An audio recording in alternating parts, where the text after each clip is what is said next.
Hey, everybody. Welcome to the Santita Jackson Show on AM 950 Radio, the voice of progressive Minnesota. It's a joy to be with you today. I want you to go to am950radio.com and stream us, but we can also be streamed on the Santita Jackson Show YouTube channel. Please go over there. Facebook has been reaching out to me. They want you to go from Facebook, the Santita Jackson and Friends page, over to the Santita Jackson Show YouTube channel. When you go to the Santita Jackson Show YouTube channel, hey, Robert, get everybody to come on over there. That's right. And like and share, everybody. Like and share. And when you're on YouTube, like and subscribe. Please get on over to the Santita Jackson Show YouTube channel and like and subscribe. And please be a part of my family on Twitter. We are, well, that's X now. And so we are there. We're streaming live there right now on X. So please, as we talk about Sonia Massey, the Santita Jackson and Friends Facebook page, and remember our international conference of the Rainbow Push Coalition is the 15th through the 18th, and purposefully, because we're in Chicago, we will be like leading into the Democratic Convention, not feeding into it, but leading into it, because the convention, of course, begins on the 19th. We want you to be there. We're going to be talking about education, women's issues. We have our international component, and we are building the convention literally as we speak.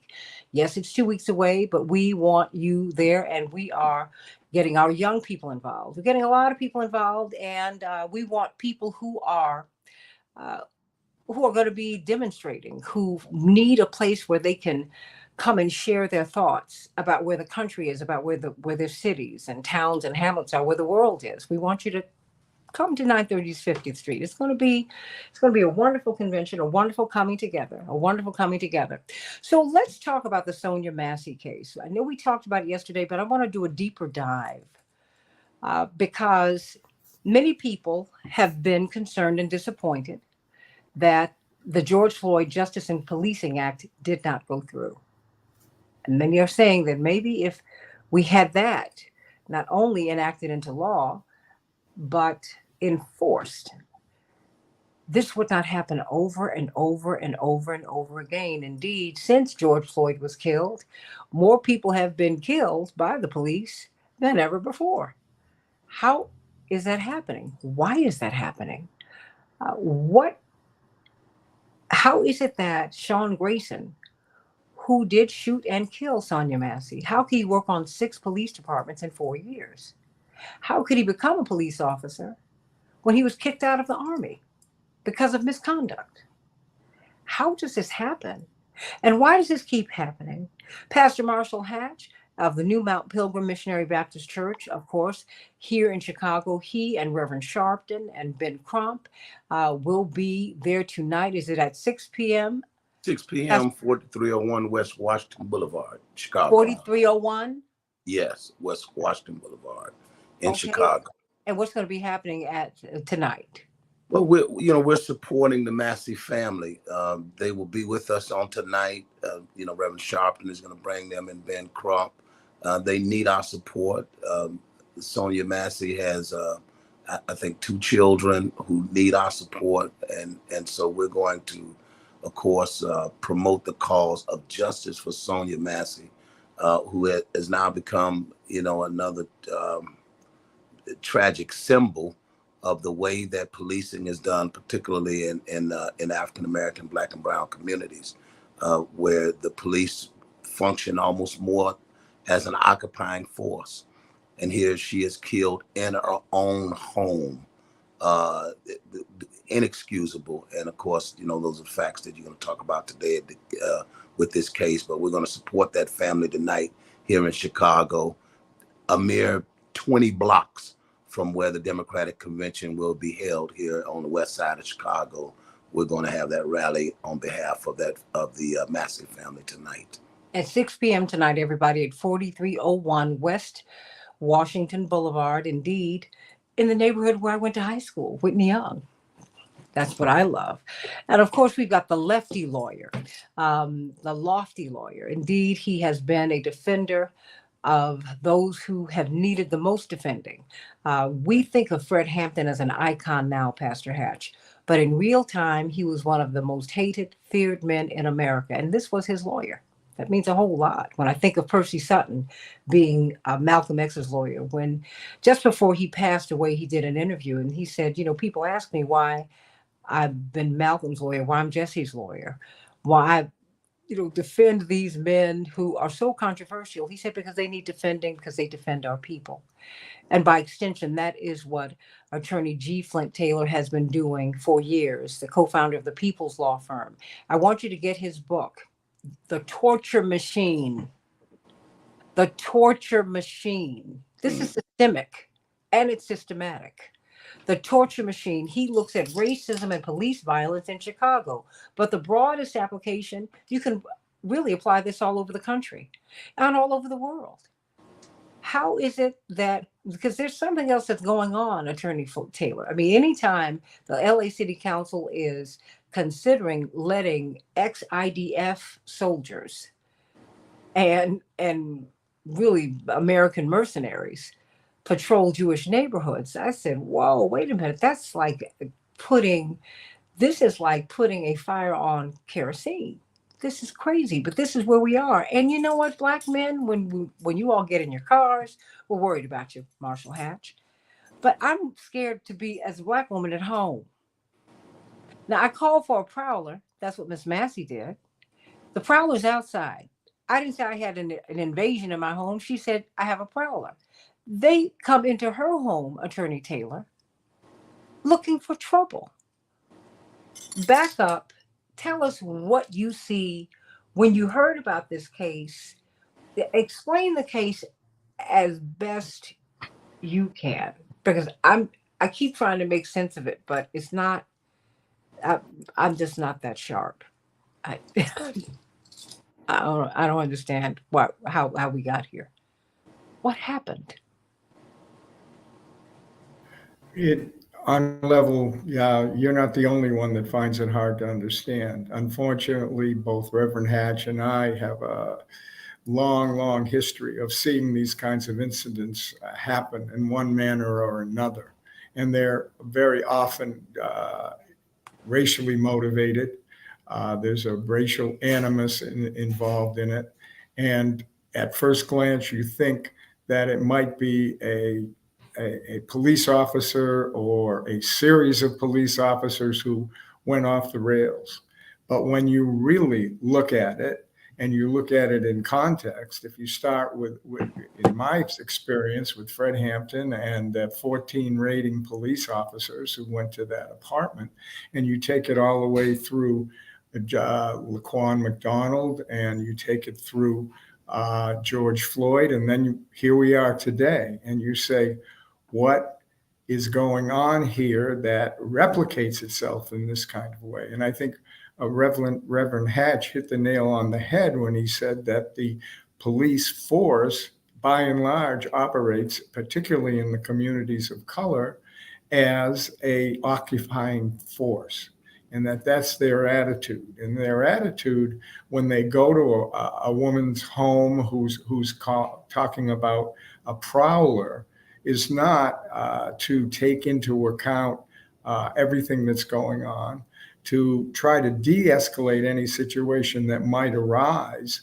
and to, in fact, be empathetic to the fact that she might be having some mental health issues, particularly if you had known that in the past, and instead do what this totally out of control officer did. And you have to say, how in God's name did he get on that force? And I think that's what you are hitting at, that there's no, how could this officer jump from one force to another force, and and not have his background, his DUI background, his military background, his arrest background? The question about why has he been in all these different police agencies in 6 years? Just willy-nilly hire the guy. And then we see what the result of that is at that home in that morning, where this man is just a callous racist who seemed to enjoy and get off on what he did, and then be totally and callously indifferent to the fact he just killed somebody, and not even have the reaction like, well, we need to try to save this woman's life, didn't even show that ounce of compassion or humanity. And it's beyond troubling. And I think that over the years and the decades, we've seen some halting efforts to reform some of this by the federal government, by local police departments, but there isn't the willpower to fundamentally change policing in the communities of color, to change fundamentally how we approach mental health issues, how we fundamentally deal with racism in this country, with the code of silence within the police department, all of those issues. The George Floyd Justice and Policing Act kind of made some almost symbolic efforts to change some of those things, mostly at the federal level. And of course, most of the violence we're seeing is at the state and local levels. And so in that sense, it was more symbolic than it was had the real teeth that were necessary. But nonetheless, it was something that showed that at least the federal government was showing some concern about what was going on around the country with regard to police violence. And even that wasn't passed, couldn't have been passed, primarily because of the Republicans that blocked it. Well, help me to understand that, because I'm trying to. There's so many pieces here that that indicate they make sense to me, because math is an equation. The equal sign is there for a reason. You just might not want to see the factors that lead us to what's on the other side of the equal sign, Pastor Hatch. But you input the integers, and this is what you get. And what we put in is a man, Sean Grayson, who, I'm not going to make him mentally disturbed. He is a mean-spirited guy. He is you hit it on the head, Attorney Taylor. He's hateful and hate-filled. And the Army said, no, you're a little bit much for here. You got to get out. Then he was able to become a police officer in 6 different jurisdictions. What is going on here? And what do we want police to do? I mean, because they used to be, what is it? Officers of the peace. There used to be something called disturbing the peace. You were always trying to keep peace. Now they're law enforcement. I mean, they come at you in your home looking like SWAT officers. I mean, I'm not safe in my home. I'm telling you, I call you and say, hey, I've got someone out. I think there's someone who doesn't belong outside of my home. And they, number one, go in. They don't ask her, ma'am, what did you hear? When was the last time you heard it? She's the person. Was she the prowler, Attorney Taylor? She was the one who was treated as the person who was guilty. She was criminalized in her own home. He asked her to move some hot water, boiling water. And what is the thinking? Who is this guy? What is the profile? This is happening too much for this not to be systemic. You say it's a torture machine. I think she was tortured, because she saw this thing turning south real quick, and she rebuked him in the name of Jesus at least twice. And he said, "I'm gonna shoot you in the face." He just, wow. I'm just full, and I can't even. I want to be fair. I'm not going to tell you I'm objective today, everybody, because seeing her, and I can only imagine what was going through her mind, Attorney Taylor. Like, are you serious right now? Are you going to shoot me?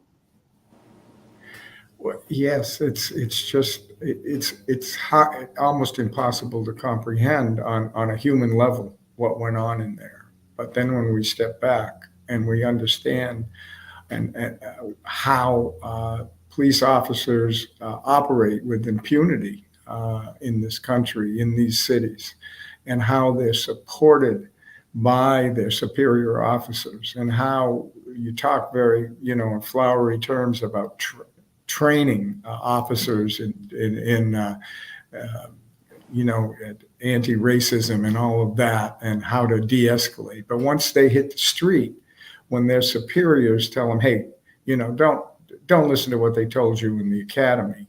We're out here in the street, and this is what we're supposed to do. And this is how you operate, and this is how you protect your fellow officer. That is the culture. That's the culture that we're up against if you're trying to, quote, reform the police department. So it really raises questions about, as you've said, what is the role, if any, of a police force in a community, particularly a community where their attitudes are to control and to oppress rather than to assist. And you have to think of this once again raises the question of are police equipped in any manner to deal with mental health issues, to deal with issues that would be better served by people who have understanding and training in the areas of dealing with people who may not be totally calm and their life experiences are such that these officers do not and cannot understand and do not want to understand in terms of the situation. Yeah, and I think the mental health issue is an important one, but I think it also, it's also clear that they do deal adequately with mental health issues, because there are mental health issues in non-Black communities, and they police professionally and discriminately, meaning and judiciously in those communities. They're not shooting people in their own homes. It's No, very interesting irony. Research the judge in the Laquan McDonald murder, who had the Jason Van Dyke's case. He was a Vietnam veteran who shot a rifle from his second floor, and the bullet went through a neighbor's home. And the police were called. And he negotiated. I want Irish police. And he continued to negotiate. And now I think I want a priest to come talk me down. And they went and got a priest and brought him down. And he worked through that mental health crisis, got his law degree, became a judge, and was the judge on the Jason Van Dyke case. So it really has a lot to do with the unavoidable color line, the race of the people who are being policed, and the way the culture of police departments interact with Black and brown communities. And so we just can't avoid it, that they do know better. But we do want to avoid it. I mean, Robert Williams makes a point, because it's resonating in my mind too, Robert. Robert writes, he said, I will shoot you in your effing face. That's what he said. After he proceeded to murdered do her, he it. lied and said, that, quote, crazy bitch came at me with boiling water. He's the one who told her to move the pot off the stove.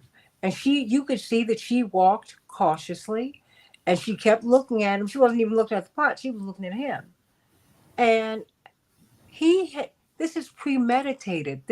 I'm not a lawyer, but Attorney Taylor, this is first degree murder to me. Isn't that what premeditated is? Doesn't that require premeditation? Yes, and to charge a police officer with first degree murder, that premeditation has to be so obvious, so blatant, that no one can say that it wasn't premeditated, because you always see, when in those very infrequent circumstances that officers are charged federally or in state court, that they're always charged down. It's always manslaughter. It's always obstruction of justice. It's always that kind of thing. When a person of color is killed by an unarmed person, usually, or almost always, is shot by a cop, the charge rolls in as, by involuntary manslaughter. And here we have a charge of first-degree murder. So that totally confirms what the eye tells you when you watch this video, that it was premeditated, that it was vicious, it was violent, it was racist. I have a couple of questions for you. How does this conflate with your experiences over the past 5, 6 decades? I mean, because you've had Pastor Hatch, Attorney Taylor, seen so much. He said, look, this is the torture machine. Not just, wait a minute, let's look at racism and police violence in Chicago. Of course, there are broader applications because everyone equates Chicago with Al Capone and now murders and all of that. But this is a torture machine. Why was this in your wheelhouse? That's my first question to you, Attorney Taylor.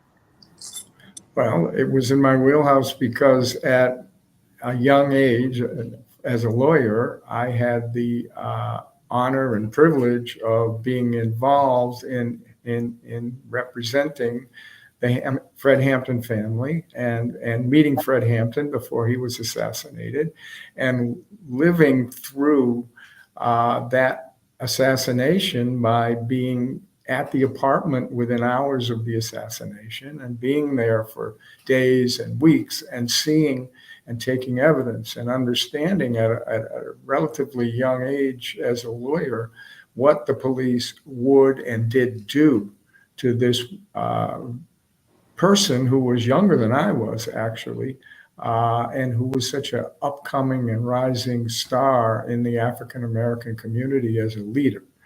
And so that's where I actually first got involved. And then because our office was dedicated and still is to fighting against police violence and racism, I just continued along that track and fighting the Hampton case for 13 years, and then ending up with, as you mentioned, as it's documented in the book, the torture, the John Birch torture. And to see in this country what they were doing and what was always thought to be something that happened in other countries in South America or under apartheid in South Africa, happening here, the kind of torture, electric shock, suffocation, mock executions.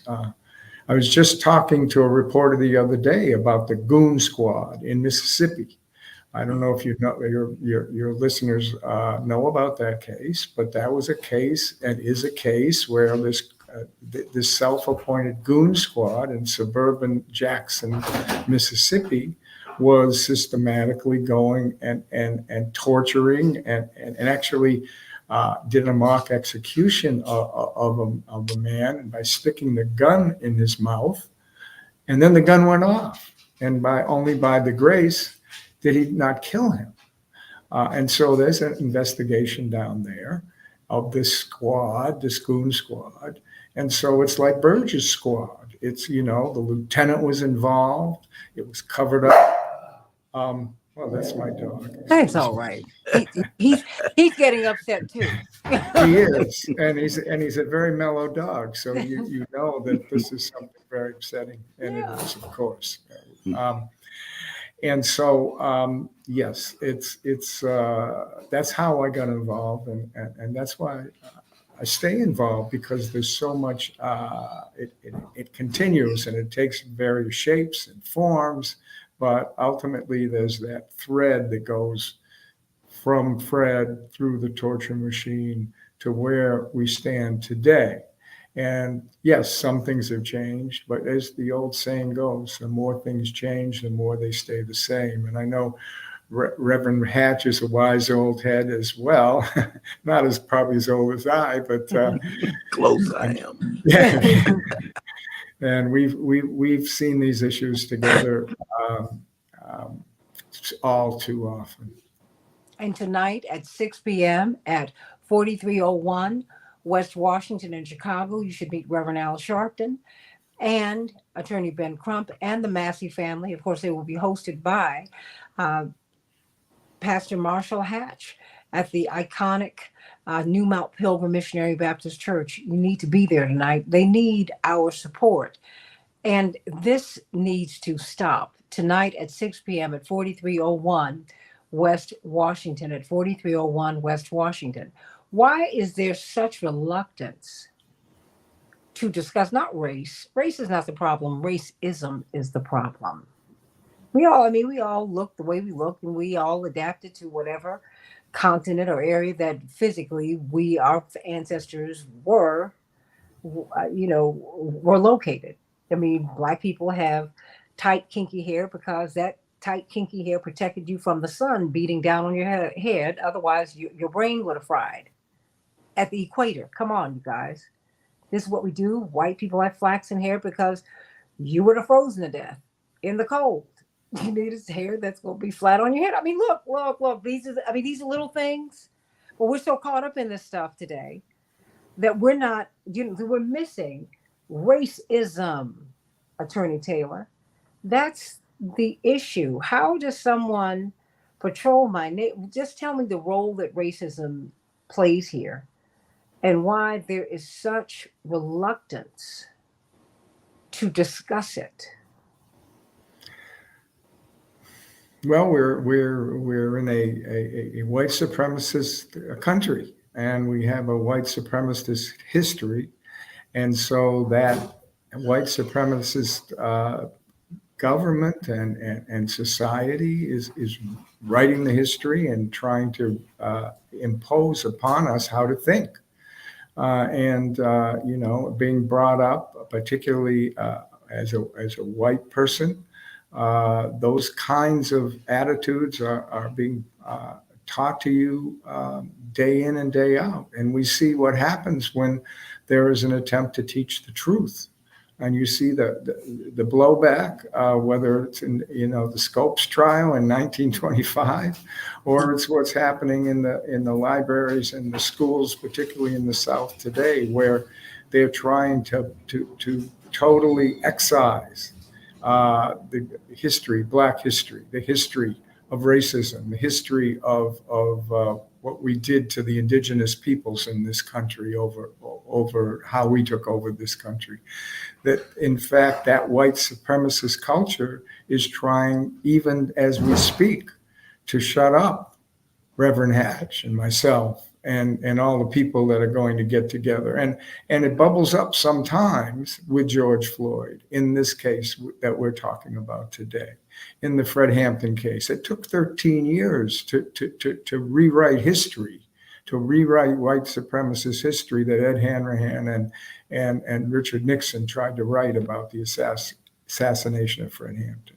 What did they try to tell us about what was the government's position on the assassination? That it was a shootout, that the Panthers started it, that the Panthers fired as many shots as the police, that they were the vicious Black Panthers, that there was a racist organization. All those lies were wrapped up in how they arrogantly told the story on the morning of December 4th when they went into that apartment and fired 100 shots into that apartment and put 2 bullets in Fred Hampton's head while he was asleep and in all likelihood dropped. But that wasn't the story that came out. That took us 13 years.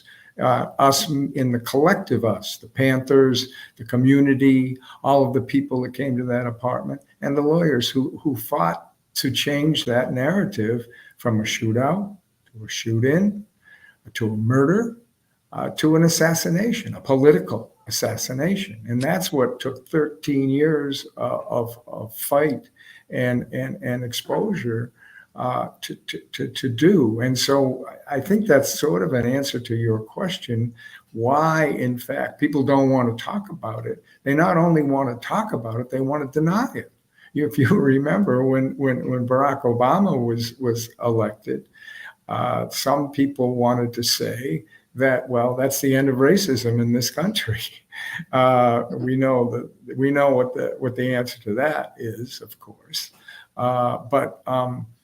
Yes, it's the short answer is, the white supremacist culture that's is fighting in a way. It's on its deathbed on one level, because of the young people in this country, because this country is becoming more diverse, and there are more young people of color, there are more women of color, there are more people that are fighting to change that narrative. But it's that white supremacist culture, as reflected by the MAGA people, as reflected by Trump, and reflected by all the people that blindly stand behind him, is really on the racial divide. It's really white supremacism fighting against the rest of the country.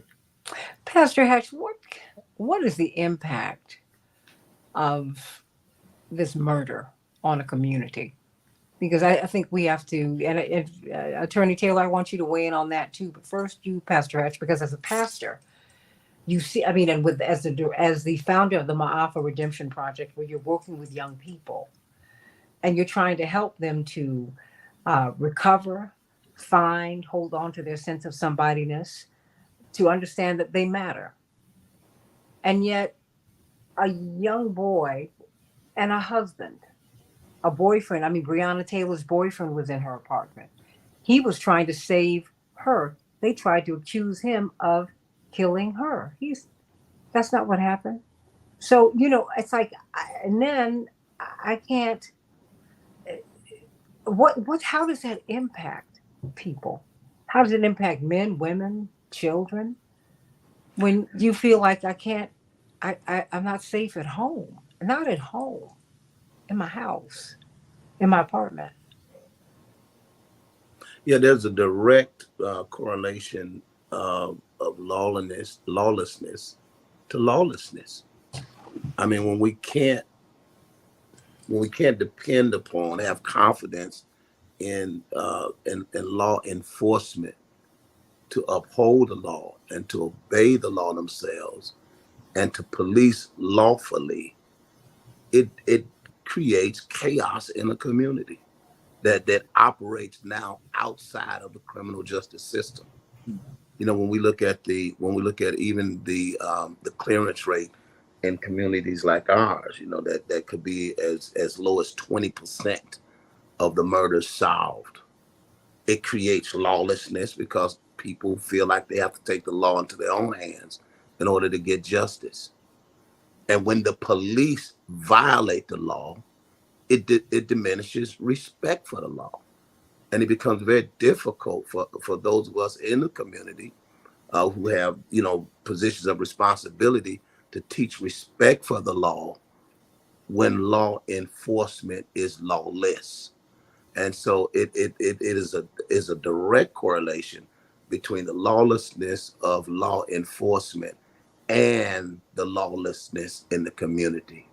And so, we simply have to clean it up in order to restore any real order in the community. So, the Massey case in particular highlights the lack of safety that Black people have even in their own homes under these conditions.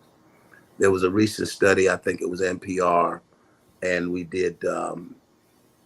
There was a contrast between the number of no-knock police invasions into homes of African Americans in the city. For example, there were over 6,000 of these invasions in Inglewood, in Wrigleyville, 0.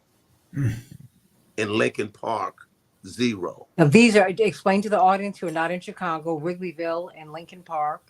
These are predominantly white, wealthy Chicago neighborhoods.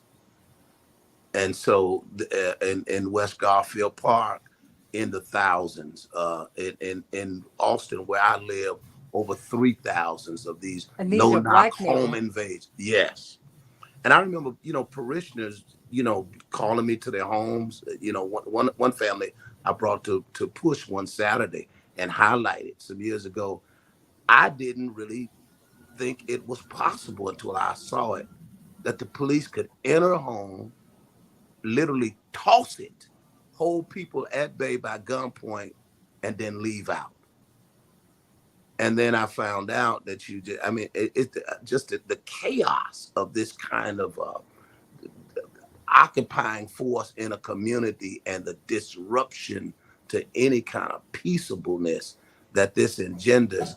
Uh, I've had situations, and I know of at least two cases. One gentleman, he died, I think, the incredible stress that his family was under, where you would have like, drug houses on the block who knew how to manipulate the law.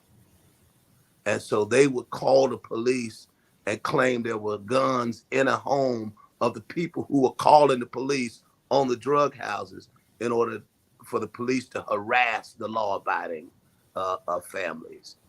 Just this total contradictions to anything decent and in order that happens when law enforcement is out of control. And those are the conditions that people are living under in these communities. And this is writ large in the Massey case, who called for the police to serve and protect and ended up being murdered in her own home, who obviously sensed unwarranted aggression. Those of us familiar with the Black church tradition, we know that I rebuke you in the name of Jesus meant for her, she sensed spiritually unwarranted hostility in a home that came literally almost from nowhere. It's you rebuking the devil. Yes.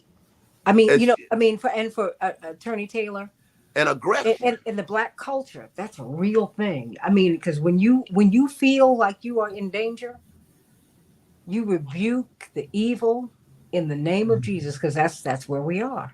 And let me just add this, Santita. So No, I don't want you to add. I want you to continue. But in another culture, you might say, "Where is this coming from?" That's really what she was saying. It was like it became kind of puzzling to her as to how she ended up being the recipient of aggression. Because she looked puzzled. I mean, that's the Yeah, thing. When you I mean, because the video didn't lie, because you saw her moving so cautiously. Yeah, where is this coming from? You I said, "Well," rebuke you in the name of Jesus. and said, "I'm going to shoot you in your effing face." I mean, And proceeded to do it. and it killed her. Which is the very definition of premeditation. And then he tried to lie. It was a target shot because he says to his partner, "Don't go get any medical help." Wow. That is a headshot. He's taking target practice. In her eye. Yes. It's like, I mean, he meant to kill her. And so now when we research his background, it all makes sense. This guy had no business being a police officer. He's been passed around.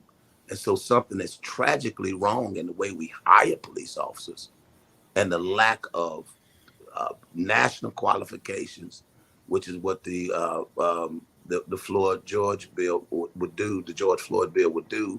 The lack of sort of national standards for policing, because we have this systemic problem in the way that Black and brown people are policed all over the country. Because we don't, it's almost, I've never fully understood why we would give people gun and badges with blue collar, nothing against blue collar people, but with blue collar credentials, a high school diploma, to be a fireman, a GED. And so these become like, become jobs for the not quite so bright. I'd say the people who hadn't gone to college, because I went to college with a lot of people who shouldn't be doing what they're doing because they're nutty, but they're my friends and I love them. And they're in all different professions, so because the thing is, in other countries, your education is so robust that after high school you are ready to enter the workforce. Mm-hmm. So I think we have to be careful with that. And I know you didn't mean any offense. I think one of the things that we're doing is we're not we're giving jobs to people, or we're opening the door to employment to people who might need to feel superior to somebody. Yeah. Right. And but Sean Grayson was so hateful, and his partner was just, he was trying to lie to his partner. His partner sounded like he didn't want any part of it, but his partner didn't do anything. But maybe he knew he was with someone Maybe who was he, yeah, I was trying to get through the day with somebody that he knew alive. Get could home. end up, yeah, Yeah, because I'm like, putting you in this kind of position, which is yeah, what I every mean, good policeman's and woman's nightmare is, to end up partnered with a fool for the day. and your partner is your partner. You get heat from the other police officers for betraying them. So I mean, Yeah, it's like you're in an impossible the position. culture The culture is protected by the unions. oh wow. Oh, yeah. I mean, wait a minute. You look Yeah, at what happens to mayors. Look at what happened to De Blasio in New York. You yeah, look at any. You look at they what happened turn their to Lloyd backs. Lightfoot. Yeah, Wait a minute. And these are the people who protect them. yes. So you're in danger. I mean, And because like here in Chicago, retired police officers vote for union leadership. So you end up with red police forces in blue states, in blue cities. You end up with a 1950s police department, and it's 2024 because you got retirees who are probably under the least accountable police systems, and they're selecting the leadership. And so you end up with somebody like Catanzaro, when the one before him was a little more polished, and you could see he had polished it. He was much too non-combative for the police brass, rank and file, and so we end up with somebody like Catanzaro, who is literally a Chicago. misfit in Chicago in terms of, the level Well, of sophistication you'd really want in terms of police leadership. well, he's very aggressive. Let's put it that way. But a lot of these. Out of control is another Well, no, I was euphemistic. I'm sorry. way to Maybe describe. I was wrong, but but it is. But I guess getting to this book, The Torture Machine. It's a machine, Pastor Hatch. Yeah. Attorney Taylor, it's a machine. This is a system. Mhm. And I'm trying to figure out what we do about it. I mean, what are the next steps with a Sean Grayson? Because there are other Sean Graysons, not just on that police force, because he was on several others. I don't know how, if he was kicked off these other forces. Didn't stay I, long I don't know how. I don't know how on the you other work on. forces. I don't. What other Couldn't professions? stay in the army, No. He was in the kicked out military. of the. He Yeah. was kicked out of the army. Unworthy Now, of the if military. if you're dishonorably discharged from the army, I don't. I'm trying to figure out how he was able to get moved into comfortable middle class respectable employment. Attorney Taylor, what's going on in the system? Well, ultimately, they tolerate these kind of officers, and some might say that they encourage these kind of officers. That they feel, and they, I'm using in the sense of those in power, to control a community, this may happen. And then they, do their mea culpas, and they go about their business, and they don't really change anything because they don't have to. And this, you track this along so many decades, and you see that there isn't the will in those people of power, whether it be a mayor or whether it be a police chief or a supervising lieutenant, however you want to look at it, that sees it in their interest and to change and fundamentally change what that policing is doing and what they want that policing to do. So it kind of, after you see all these kinds of half measures that don't really change anything, it kind of brings you to a question of should we defund the police? Should we be taking power away from the police rather than pouring more money into these police departments? Because they don't seem to be solving crime. they seem to be perpetrating crime, particularly in the communities where Reverend Hatch lives and preaches and organizes. And so, I mean, I look to him and others like him to raise those issues which he has with you so powerfully today, and that it's really it really does raise questions. I mean, I made reference to the Floyd Justice Act, and I'm not saying that isn't incrementally something that we should fight for. But on the other hand, when you look at it, it really only deals with federal law enforcement. And the Supreme Court just recently made decisions that said that you can't sue. Basically, you cannot sue an individual federal police officer under the Constitution for the use of violence. That's a decision that came down a year or two ago. So that's fine. Maybe we're going to give federal police cameras and that kind of thing. But you can't sue them. The state cops have qualified immunity. So most of the cases, even the most outrageous ones, get thrown out by judges because of this concept that the courts created of qualified immunity.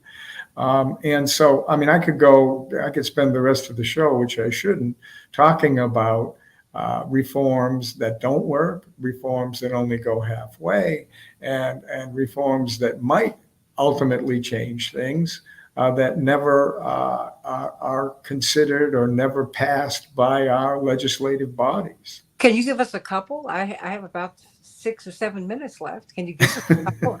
I mean, because it's an election year. Everybody's asking for our vote. Pastor Hatch is hosting Reverend Sharpton tonight, and and Ben Crump. I think it's wonderful that you're able to get some kind of recompense from a city. But I'm tired of the financial settlements. I want things to change. Because, one of the things that I will say that the indigenous community refused to do was accept money from our government. They said, no, I want my land back. So you owe me. You can't pay me. I remember every Christmas, my parents stopped giving us gifts at 12. They said, it's Jesus' birthday. So you've had your fun. And we go to the jail. This is a religious holiday, and I want you all to understand that. Now, my father would come around and say, you want a little something? Because Daddy will get you a little bit. He didn't go past my mom, but it was like, if you really, I'll take you, we'll do a little something. But the point was made. And it was quite frankly, it was what they had decided. They said, look, we're going to get to the real point here. And the thing is, if we're going to achieve the beloved community, which is what we need, that's the only thing that's going to help us to survive. That will enable us to survive. We can't do this. And while these people are coming to us, Attorney Taylor, asking us for our hand in marriage, they want my vote. I need to tell them, since 2022 and 2023, the police have been on a killing spree in the Black and brown communities, and this is not going to work. What are you going to do about it? Particularly since the standard bearer of the Democratic Party is a former prosecutor. What should we be asking of her, of them, of J.D. Vance too, and Trump? I'm just everybody. Well, I ain't asking Trump for anything rather than get the hell out of here. That part. Pardon my French, but. No, he excites our passions. But I've got 4 minutes and they belong to you. I can defer at least half of those to Reverend Hatch, certainly, but and I willingly would do so. But you ask, what can we do systemically? I think I spoke to that a bit in terms of the defunding and taking a new approach to what police do and what we should keep them from doing. But if you go to the Justice and Policing Act, some of the ideas are important. Stopping the militarization of police departments, taking away, military from giving all their toys to the police departments. there should really be, and the teeth should also be in looking at these military people coming over to the police force, because think about what they do in these other countries, how they dehumanize in other countries. And when you look at the torture machine and you look at Burge got his training. His dehumanization was against Vietnamese people. That's where he learned how to torture before he ever became a police officer in the city of Chicago. Now we have here this guy Grayson, same thing.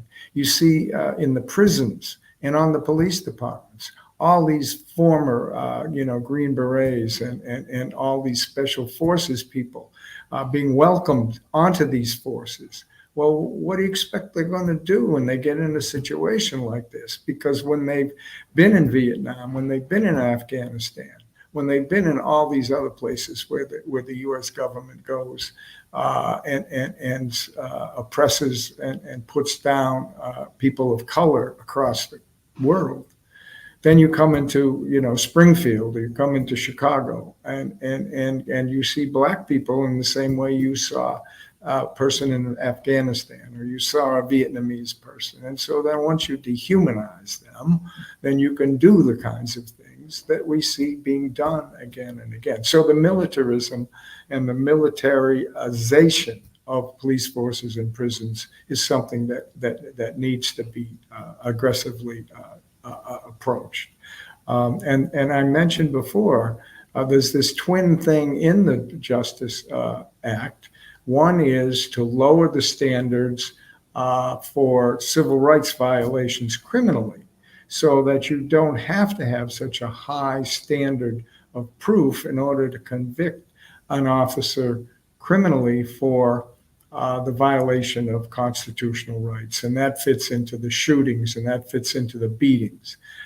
If you think that prosecution of police and law enforcement is a solution, then this is helpful, because it makes it more likely you can convict the Graysons and those who aren't charged with murder but are charged instead with federal civil rights violations criminally, a better chance of convicting them. And the third thing is the qualified immunity piece. And like it or not, what has been one of the only ways that victims of police violence have had in this country to deal with and trying to stop police violence is to go to civil court with a Ben Crump, or with a People's Law Office, or with lawyers who are willing to take on the system and to take on this in an individual case, but also raise issues in a systemic way in those cases. And qualified immunity becomes this bar that the lawyers for the city can come in and say, but he didn't know that violated the Constitution. It wasn't clearly established, so therefore throw this case out. And so it has gotten to a point where if you don't have a case on almost identical facts to one that has been found to be unconstitutional, then you're out of court. So that's why there's such a movement to get rid of qualified immunity in civil cases. So those are two things that were addressed in the Justice Act. And of course, it never passed because of the Republicans. And it even was, those pieces were watered down, but they were there. So at least somebody was looking at those, that being, actually, it was Senator Kamala Harris, who was one of the sponsors of that bill. They were looking at these issues that the movements in the street had made them have to look at. How can we change these things? And that's why it's so important, whether it's at 4301 West Washington tonight, or whether it's at the Democratic National Convention, or wherever it is, that people and their voices have to be heard, because without those voices, we wouldn't know that Fred Hampton was assassinated. Right. And without those voices, we wouldn't have known that it was a torture machine, and that, that there was a systemic police torture in the city of Chicago. We wouldn't have known about Laquan McDonald. And it just goes on and on, doesn't it? And of course, Reverend Reed, no, Reverend Reed, Reverend Hatch knows about the Reed case here in the city, where because these jump out cops took on a young man who was driving while black, they ended up firing 96 shots into his vehicle. And when 41 seconds. yeah, and when he crawled out of that vehicle unarmed, they killed him. He was still alive. They killed him. And whatever happened in those 96 seconds that could, quote, justify what them shooting at him at that point, they had no, they executed him. Mm-hmm. They executed him laying in the street. So here we are. And here we are. And they executed Sonia Massey in her home. And Yes. in Chicago, 4301 West Washington at 6 p.m., Reverend Al Sharpton, Attorney Ben Crump, and the Massey family will be meeting and greeting, and Chicago will put our arms around them today. And I've run out of time, but I will see you. I'm working on being there tonight, Reverend Hatch. I'm working on it. I'll call you in an hour, and I will know then. But everybody get on over there, 4301 West Washington, 4301 West Washington, 6 p.m. tonight. Reverend Al Sharpton, Attorney Ben Crump, Sonia Massey's family. They need our support, and we need to make some change. We thank God for the lefty lawyer. Yeah, if we can thank God for Flint Taylor and the history For that the he's made with his witness. Yeah, of it's the that helped change the world, literally. Yeah. He's a man on a mission. Get the book, The Torture Machine, everybody. I love you. God bless you. The Santita Jackson Show.